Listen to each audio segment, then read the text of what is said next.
Ölü öləndə başının altına torpaqdan yastıq düzəldirlər. Görmüsünüz də hamınız. O vacib deyil ha olsun.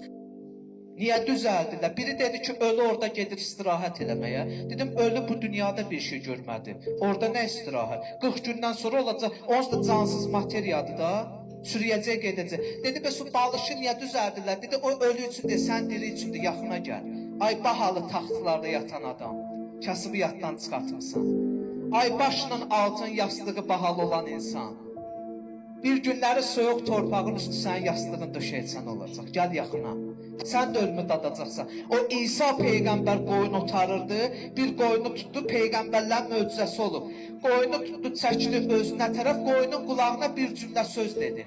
Deyir, həvarilər gördülər ki, sürünün içində bir dənə o qoyun günbəgün başladı arıqlamağa. Gəldi, deyir, bir dəri bir sümük oldu.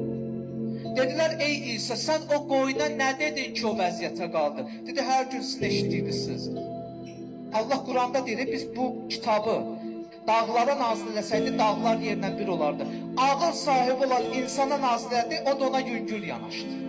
Dedilər, nə dedi, nə İsa o qoyuna? Deyir, hər gün sizin eşitdiyiniz sözü. Dedi, nə?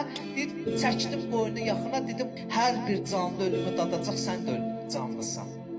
Dedi, nəyin ki hissə deyirlər, bəzilərcə göstərinlə belə ayırmaq istəmirsiniz.